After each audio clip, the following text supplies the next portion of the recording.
Hello, my dear students, and welcome back to our polity MCQ session. तो आज जो है हम लोग जो हमारा लास्ट टॉपिक था DPSPs and the fundamental duties, उसी का सेकंड पार्ट जो है वी विल बी कवरिंग। हम लोग कम इसलिए करते हैं सो दैट आपके पास में भी दिन भर में बहुत सारे काम होते होंगे। आप ये 10 मिनट का 15 मिनट का सेशन देखो, आपका फटाफट से रिविजन हो और हमारा काम वहाँ खत्म हो जाए। इसलिए we are coming with small amount of questions and high frequency, क्योंकि हमारे लिए ह्यूमनली पॉसिबल नहीं है कि हम एक साथ के अंदर ना इतने सारे क्वेश्चंस कर ले। तो आराम से आप दिन भर में अगर 5 क्वेश्चन सिर्फ पॉलिटी के कर रहे हो तो that is more enough for you. ठीक है, चलिए आगे हम लोग चलते हैं हमारे आज के फर्स्ट क्वेश्चन की तरफ। क्या बोल रहा है question? Which of the following is not listed as a fundamental duty under article 51A।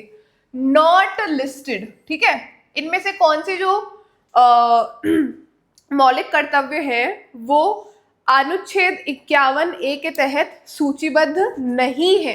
ठीक है, हमेशा याद रखना है ये नॉट करेक्ट, नॉट लिस्टेड, ये नॉट है ना बहुत बच्चों का गेम बिगाड़ देता है, गेम बिगाड़ के देता है, गेम बजा देता है।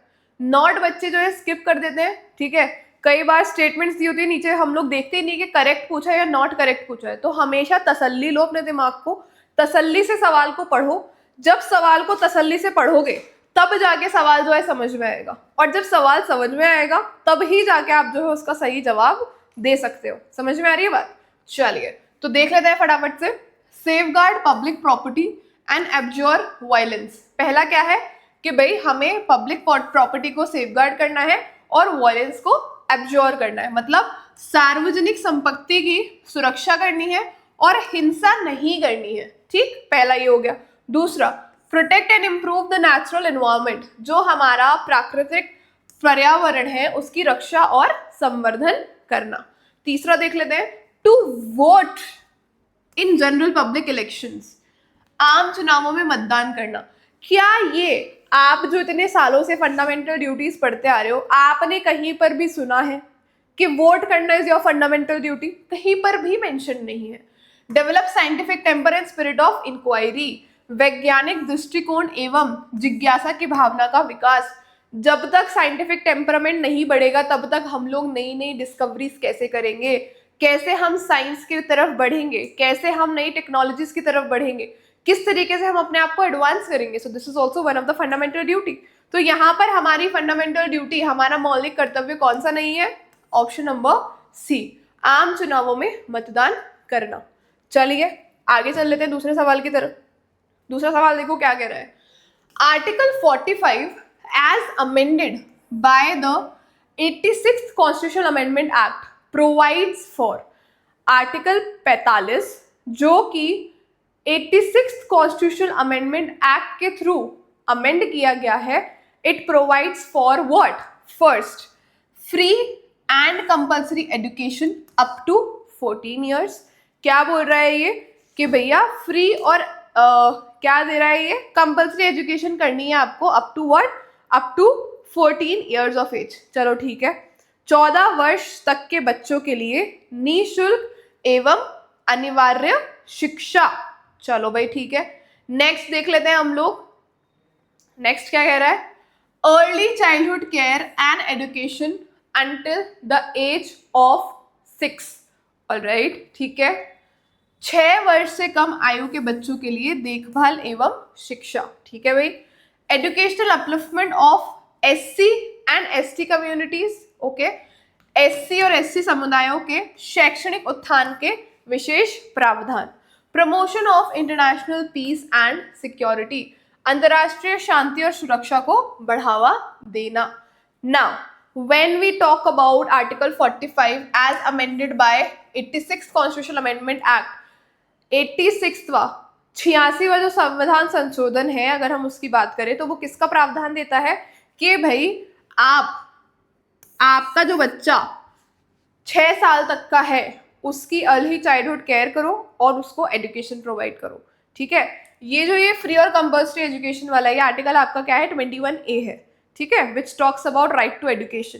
ठीक है, 86th कॉन्स्टिट्यूशनल अमेंडमेंट एक्ट से जो आर्टिकल 45 जोड़ा गया है वो किसकी बात कर रहा है? आपके ईसीसी की बात कर रहा है, अर्ली चाइल्डहुड, ईसीसीई की बात कर रहा है, किसकी बात कर रहा है, ईसीसीई की बात कर रहा है, early childhood care and education, जिसके ऊपर बहुत एक्सटेंसिवली हमारी राजस्थान सरकार भी काम कर रही है। कौन से डिपार्टमेंट के तहत आता है ये, आपका जो department of women and child है उसके तहत में ही आता है, ठीक है। और डिपार्टमेंट ऑफ चाइल्ड राइट्स जो कि डीसीआर है आपका, उसके तहत भी ये आता है, ठीक। सो ईसीसीई के लिए जो प्रोविजंस बना रही है सरकार, वो किन दिशा निर्देशों के अनुसार बना रही है, वो बना रही है इन दिशा निर्देशों के अनुसार, जो कि आर्टिकल किस में आते हैं, 45 में आते हैं और 86 कॉन्स्टिट्यूशन अमेंडमेंट एक्ट से हमारे संविधान में लाए गए हैं। अगला सवाल देख लेते हैं फटाफट से, क्या बोल रहा है सवाल। In which landmark case did the Supreme Court rule that constitution is founded on the balance between fundamental rights and DPSPs. किस ऐतिहासिक मामले में सुप्रीम कोर्ट ने निर्णय दिया था कि संवैधानिक जो मौलिक अधिकार हैं और निदेशक तत्वों के बीच संतुलन की नींव पर आधारित है। संविधान जो है हमारा वो मौलिक आधार और ये जो निदेशक तत्व हैं इनके बीच में एक संतुलन की नींव पर आधारित है। कौन सा केस था वो, हम सबको पता है, बहुत मेजर केस हुआ था वो, and it was your what, Minerva Mills case of 1980, ठीक है। मिनर्वा मिल्स केस जो है उसके अंदर 1980 के अंदर उन्होंने क्या बोला, दैट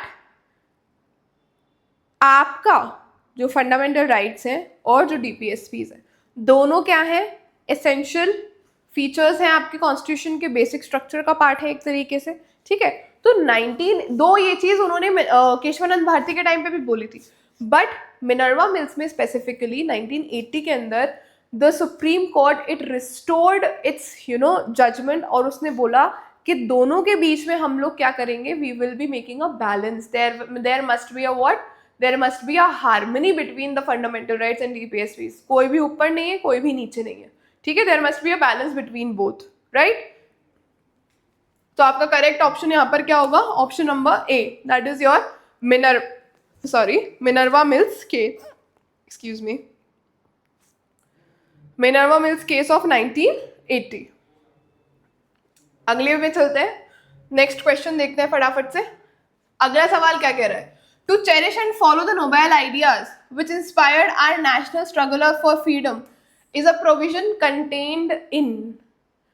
राष्ट्रीय आंदोलन को प्रेरित करने वाले उच्च आदर्शों को हृदय में संजोए रखने और उनका पालन करने का प्रावधान किसमें निहित है, इनमें से किसमें वो प्रावधान निहित है, किसमें है भाई, फटाफट से, it is in your fundamental duties, किसमें है ये, it is in your fundamental duties. आपका आर्टिकल 51A जो है, ठीक है, किसमें है, 51A जो है उसके बी में है। सेकेंड ड्यूटी है आपकी कि आपको जो आपके नोबेल आइडियाज हैं, जिन्होंने आपके फ्रीडम स्ट्रगल को क्या किया था, आपके फ्रीडम स्ट्रगल को इंस्पायर किया था, उन नोबेल आइडियाज को आपको हमेशा चेरिश करना है, उनको हमेशा आपको फॉलो करना है। कौन कौन से नोबेल आइडियाज थे, नॉन वायलेंस, सत्याग्रह,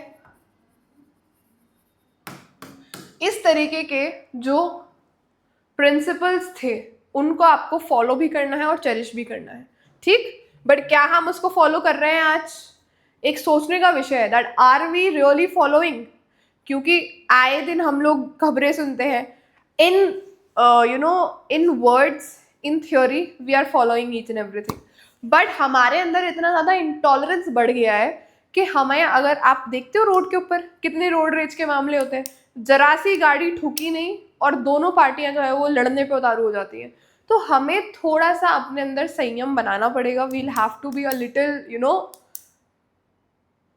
वेरी मच थोड़ा सा क्रिटिकल होना पड़ेगा कि अगर कोई चीज़ विद डायलॉग सॉल्व हो सकती है तो उसके लिए वायलेंस को सॉर्ट करना is not the right thing, alright. And you people are the youth of this nation, ठीक है, you can bring a lot of change in the country, आप ही लोग लेकर आओगे चेंज, जैसा कि अभी आपने देखा सीजेपी ने प्रोटेस्ट किया and the government had to take action, right, the government had to take action.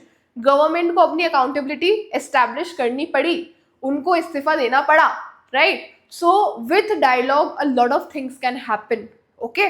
So violence can not be a solution to anything.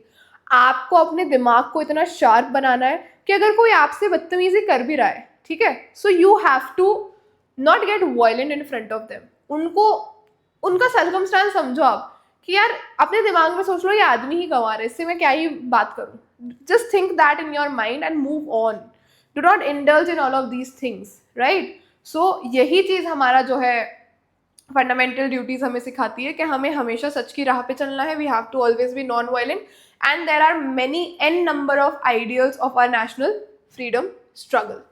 Alright, चलो नेक्स्ट हम लोग देख लेते हैं। Next question, which article of the directive principles targets the promotion of international peace and security? इनमें से कौन सा आर्टिकल है जो कि क्या कहता है that we should promote what? International peace and security। कौन सा आर्टिकल है? It is your article 51। ठीक, क्या है आपका article 51? Article 51 says that you must what? You must promote international peace and security. नहीं भी आपको पता है तो आपको ये पता होना चाहिए कि ये सबसे लास्ट आर्टिकल था, ये सबसे लास्ट आर्टिकल है। और लास्ट आर्टिकल हमारा कौन सा है? फंडामेंटल डीपीएसपी का आर्टिकल 51, ठीक है। जब भी हम डीपीएसपी पढ़ते हैं तो ये सबसे लास्ट में आता है, तो हमें इतना सा आइडिया तो यार आप लोग लगा सकते हो, ठीक है। सो विद दैट आई होप कि आपको डीपीएसपी और फंडामेंटल ड्यूटीज़ का चीज़ें समझ में आई होंगी, किस तरीके से सवाल आपसे पूछे जाते हैं। इस पूरे सेगमेंट के अंदर हमने वो सारी चीज़ें कवर कर ली है जिस तरीके से आपसे सवाल किए जाते हैं। अब आपका ड्यूटी क्या है? एक और ड्यूटी है आपकी, एज अ सिटीजन तो है ही, एज अ एस्पिरेंट भी एक ड्यूटी है। ये जो सवाल आपको यहाँ पर दिए हैं इनका आपको पीडीएफ हमारे ऐप पे मिल जाएगा RS ओनली के। इस पीडीएफ को लो, इस पीडीएफ को किसी भी AI को डालो, AI को डाल के बोलो कि इसी तरीके से हमें और practice questions 20 more practice questions from this segment give us. उन क्वेश्चंस को भी एक बार सॉल्व कर लो and you will be good to go for everything. ना आपको किसी MCQ बुक की जरूरत है, ना आपको और किसी चीज की जरूरत है, आप अपने सारथी खुद बनो, ठीक। चलिए, so with that we end today's session. कोई डाउट्स क्वेरीज हो आप मुझे डेफिनेटली कमेंट सेक्शन के अंदर पूछ सकते हो, कमेंट सेक्शन में पूछो। उसके अलावा कोई प्रिपरेशन रिलेटेड डाउट्स है, you just go to our channel, वहाँ पर इस वीडियो के डिस्क्रिप्शन बॉक्स में आपको एक लिंक मिलेगा गूगल फॉर्म का, उसको फिल करो, हमारे साथ में एक काउंसलिंग सेशन बुक करवाओ अपने लिए। जो भी आपकी दिक्कतें हैं, जो भी चीज़ें हैं, वो हमारे मेंटर्स यहाँ पर बैठे हैं, वो सॉल्व करेंगे आपकी चीज़ें। नहीं तो आप कॉल कर सकते हो जो नंबर दिया गया है उसके ऊपर नीचे, ठीक। So with that we end today's session. Thank you so very much everyone, all the very best. और मैं रियली चाहती हूँ कि इन चीज़ों से आप लोगों को कुछ अच्छा सीखने को मिले एंड इस बार आपकी जो प्रिपरेशन है वो थोड़ी सी स्टैंड आउट करे, क्योंकि पिछली बार अगर आप लोगों ने ये सब चीज़ अप्लाई नहीं करी थी तो आपका पेपर देखकर दिमाग ज़रूर खराब हुआ होगा कि कैसा पेपर आ गया। तो इस बार बिल्कुल रेडी होके जाना है हमें, ठीक। कोई भी किसी भी तरीके का सवाल आ जाए हमें उसके लिए रेडी रहना है। रेडी कैसे रहेंगे? जब हम इस तरीके से प्रैक्टिस करते रहेंगे, ठीक। चलिए, so with that we end today's session. Thank you so very much and all the very best everyone.